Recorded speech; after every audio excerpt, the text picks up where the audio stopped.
परिवर्तन पद यात्रा जो 24 फरवरी को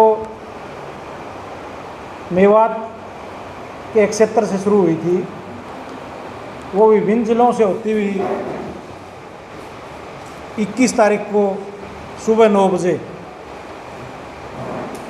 भिवानी जिले से हमारे हिसार के नलवा विधानसभा क्षेत्र के चौधरीवास गांव में प्रवेश करेगी।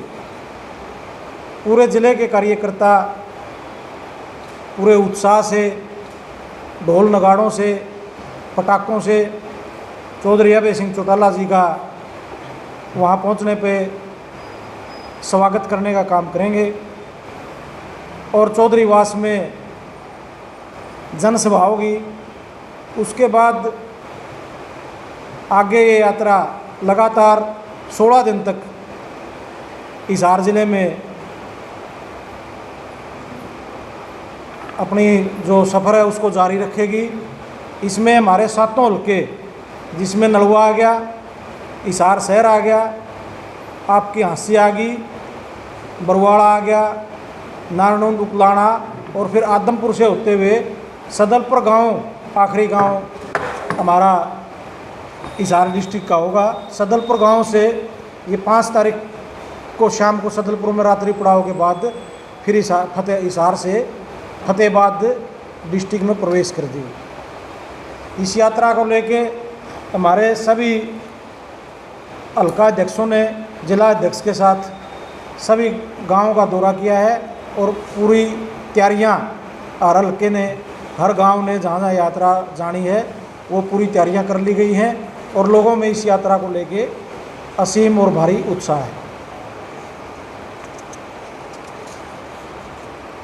यात्रा के दौरान पूरे प्रदेश में जो समस्याएं हैं, चाहे कर्मचारी की है, चाहे व्यापारी की है, चाहे नौजवानों की है, चाहे किसानों की है, चाहे खिलाड़ियों की है, चाहे सरपंचों की है, लगातार जो जो समस्याएं आई हैं उनको चौधरी अभय सिंह चौटाला ने विधानसभा के अंदर और बाहर लगातार उठाने का काम किया है।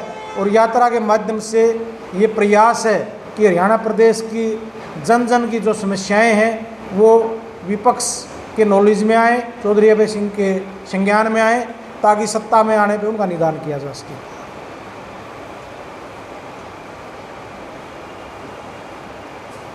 इस दौरान हमारे बार में भी 22 तारीख को पूरा बार उनका स्वागत करने का काम करेगा। हमारे जो लीगल सेल के जिला अध्यक्ष हैं बाजिया जी, इनकी ओर से प्रोग्राम 22 तारीख को बार में आयोजित किया गया है। बार में 1 बजे 22 तारीख को पूरे बार की ओर से भी उनका स्वागत करने का काम किया जाएगा। आज़ाद नगर में इसी तरह जनसभा होगी और जो जो भी गांव होगा, हर गांव की चौपाल में या बस स्टैंड पे हर जगह जनसभा का कार्यक्रम रखा गया है। इसमें पार्टी के तमाम पदाधिकारी, जो सेलों के जिला अध्यक्ष हैं, हल्का अध्यक्ष हैं, जो जोनों के हमारे प्रभारी हैं, गांव की कमेटियां हैं, वो सारे लोग शामिल होंगे। जी, क्या लगता है कि आने वाले 2024 में इस परिवर्तन यात्रा का कितना फायदा मिलेगा? जब भी जिसने भी यात्रा निकाली है, चाहे कोई भी राजनीतिक पार्टी का नेता रहा हो, हमेशा इस चीज़ का लाभ ही रहा है। क्योंकि जब भी कोई भी नेता जनसंवाद करता है, लोगों के बीच में जाता है, लोगों की समस्याएं सुनता है, तो फिर लोग उससे सीधे जुड़ते हैं और ये बात भी उनके समझ में आ जाती है कि जो लोग पैदल चल के गर्मी में 40 डिग्री के 45 डिग्री के टेम्परेचर में आपके बीच आ रहे हैं तो आपके हितैषी हैं। जनसंवाद तो खट्टर साहब ने सिरसा में भी किया था, वहाँ जो आपको पता ही है। देखिए, ये तो अहंकार की प्रकाष्ठा है। लगातार 8 साल से देख रहे हैं हम, जब भी कोई इनका लोगों से मिलने का कार्यक्रम शुरू होता है, पीछे जब इनकी रथ यात्रा शुरू हुई तो यहाँ हमारे एक वो शर्मा जी थे, उनकी गर्दन उतारने की बात हुई। अभी कह रहे थे इस आप पार्टी वालों को पीट दो, कहीं महिला सरपंच के साथ बदतमीजी हुई, कभी जुडिशरी के बारे में गलत बोलने का काम करते हैं, कभी कहते हैं कि ये किसानों के खिलाफ लठ उठा लो, ये लठ से काबू आएंगे, कभी कहते हैं कि मैं इस मंत्री के खिलाफ कार्रवाई नहीं करूँगा, ये तो मंत्री बना रहेगा बने रहेगा। बिजली के मामले पर भी उल्टा जवाब देने का काम करते हैं। तो ये तो लोकतंत्र की मर्यादाओं का हनन है। मुख्यमंत्री जहाँ जहाँ भी जाएंगे वहाँ सत्यानाश होगा। बोला जहाँ जहाँ पैर पड़े संतन के वहाँ बंटाधार होना बीजेपी का निश्चित है और कर्नाटक से इसकी शुरुआत हो चुकी है। यशपाल जी, युवा प्रधान है, आप युवाओं की भागीदारी किस तरीके से रहेगी? युवाओं का आज मतलब जो प्रदेश में सरकार है इनसे हर वर्ग और खासकर युवा अपने आप को बहुत थका महसूस करते हैं। तो युवाओं में बड़ा जोश है और भारी संख्या में लेकर के हम अपने इस डिस्ट्रिक्ट को पूरा युवाओं को साथ लेकर परिवर्तन यात्रा में योगदान डालने की कोशिश करते हैं।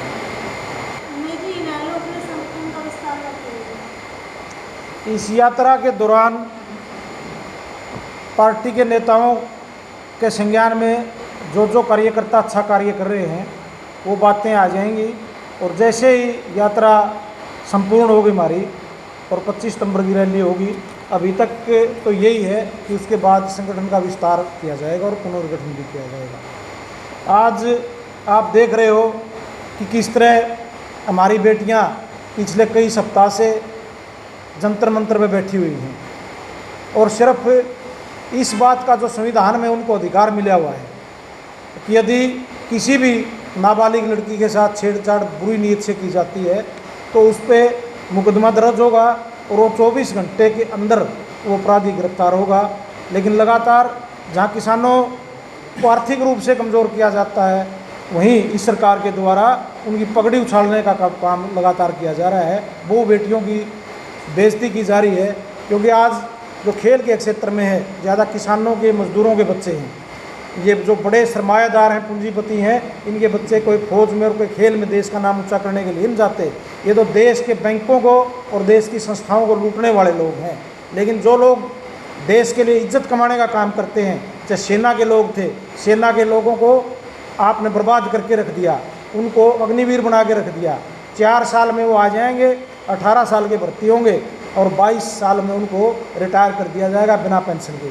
वहाँ भी किसान और मजदूरों के पूरे हिंदुस्तान के बच्चे जाते थे, उस क्षेत्र को बर्बाद कर दिया।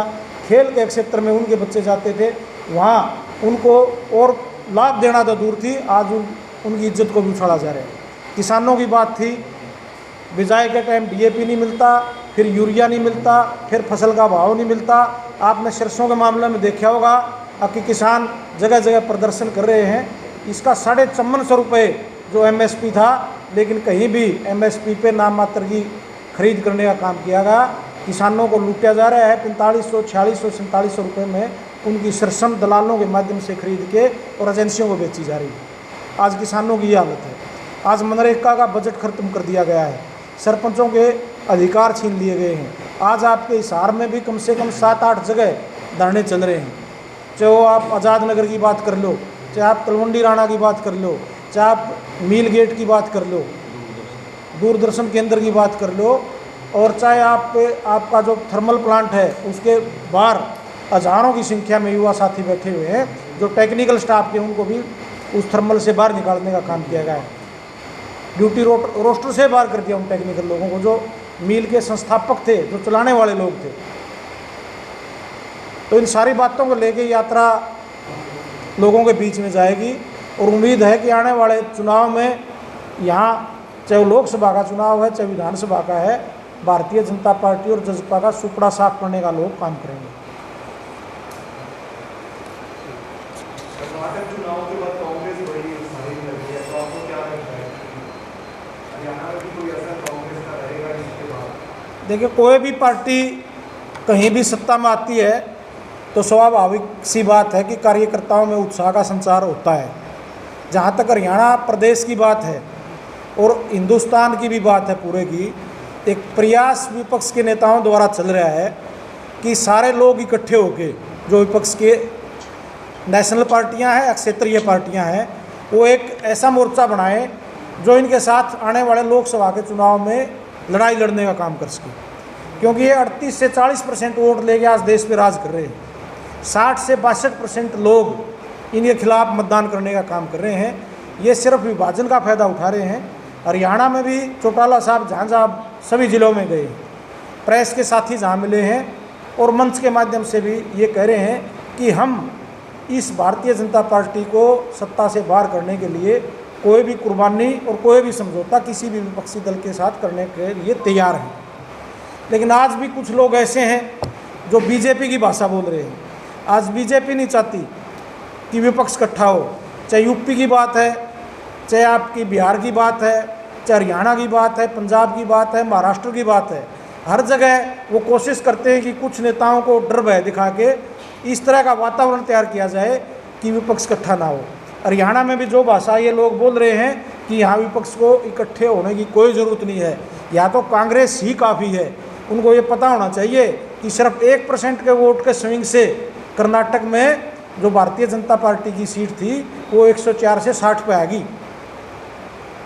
तो अब मिलजुल के चलने का समय है और लोगों को मिलके इस सरकार से राहत दिलानी चाहिए समूचे विपक्ष को।